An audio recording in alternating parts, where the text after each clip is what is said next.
Now that we're done with our lunch, we did have a nice burrito lunch here at Chipotle, and we're eating outside.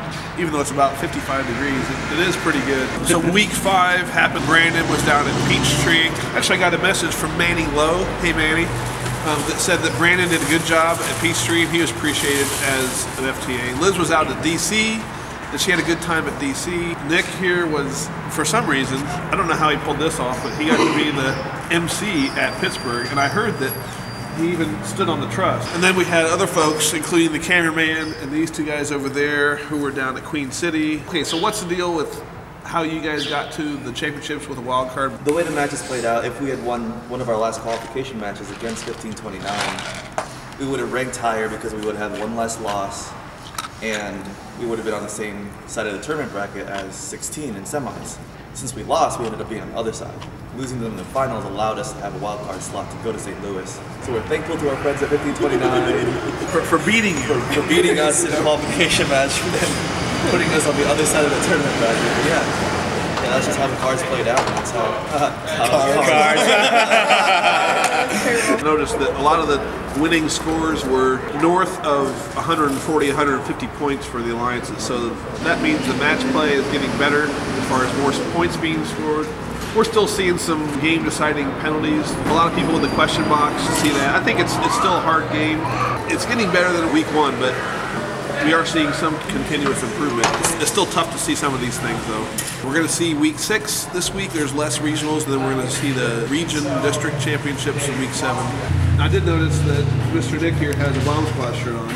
Now, we did have visitors here in the little town of Kokomo. John and Meredith Novak came by to see us. They brought Team 5006 from Arkansas with them, who's a rookie all-star award team. Shout out to those guys. It was good hanging out with you yesterday. We took them to our favorite restaurant. There was an update from Frank saying that many of the teams are accepting their invites to the championships, the teams who qualify, so many of them are accepting. A few years ago it was like 60 or 70%. Last year it was closer to 80%. Maybe this year it's closer to 80% again, I don't know. But a higher percentage of teams are accepting their invites to the championships, so that means that they don't think they're going to go to the wait list to get teams to the championships, which is kind of sad for the teams who are on the wait list. But it also means that teams want to keep playing, they want to keep playing this game, and that's a good thing to hear. You have role players. You have robots that might flounder all the way through qualifications, but they have a specific mechanism or a specific intake, or they just by design work well with the top seeded robots. Yeah. And they're picked for their mechanism and not necessarily off schedule or rank or points or any of that kind of stuff. So that's the year of the role player. Last couple of years, people have been complaining about how all the robots are the same, or how there's no way to specialize. But this year, there was actually a good reason to specialize. The role player has to be trusted not to make a penalty. If you're a strong team, just coaching your alliance to be aware of what the penalties are, especially some of the human player penalties. I saw last week a handful of teams that just didn't really completely understand the rules.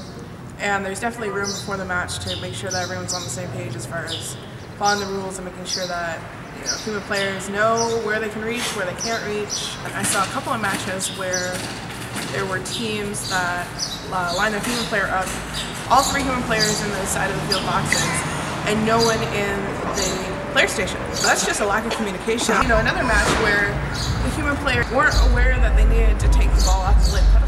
The thing to me is that there's nothing in the rules preventing you from having all 3 of your human players in one box. Your driver, as long as they don't have the coach button, the driver could go pick the ball. But they're going to stop driving the robot and go inbound the ball? 525 has their secondary driver every single time the cycle ends. One of the human players is over on the side, but then their secondary driver runs back and throws the ball to the human player, so it's a faster action of going from here, running all the way over and inbounding.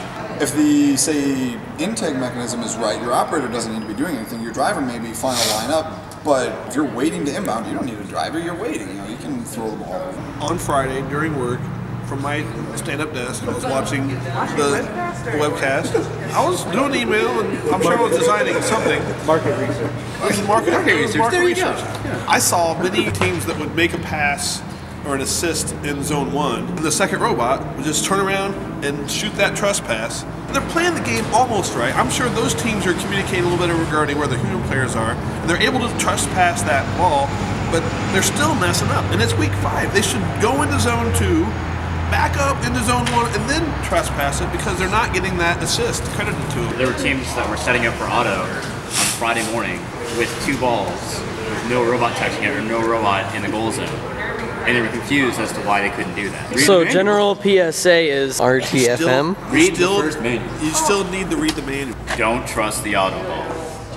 Well, they went over there. 525 went over to Shenzhen and helped out those teams because we're working with some of those guys also. It's the company's name is Dada Lele. That's the distribution company, the education robotics company in southern China. And 525 went over there at Christmas, like Christmas Day.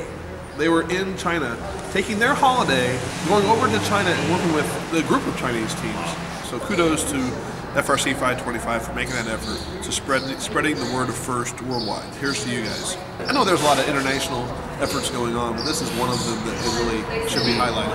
3313 up at 10K Lakes up in Minneapolis. They won Chairman's Award and Regional Winner. They're on a monster year. They've been on a real big upswing the last couple of years. They were #1 seed up in Duluth week 2, and they got the win in Chairman. So shout out to them. Go Jeremy. They didn't get their field till like midnight on Wednesday. So Yes. Came from Waterloo. Came from Waterloo. Apparently it was caught in customs or something. There's a delay in transit. I know the volunteers were there till at least 4 a.m. Yep. setting up. I think they got it wired up by 3:30 or 4, and then they left. They didn't debug it till the morning, but they got it wired up. They thought it was good. They left, went home, got a couple hours of sleep in the hotel. That's crazy. Came back in that morning, and So shout out to First Volunteers, really. I mean, First Volunteers. Dedication. First Volunteers in Minnesota. You guys rock. That's impressive to make sure the show must go on. Good job to especially the Minnesota Volunteers for field setup. So congrats to the Week 5 events and teams for having successful events. Good job to all the volunteers for running these events, especially you good folks in Minnesota. We'll see some people in New York City next weekend, and then some of us are going to the regional or the district championships the following week. I get to go to Boston for the first time. I'm kind of excited about that. So we'll see you guys out at the events the next 2 weeks. Have a good week.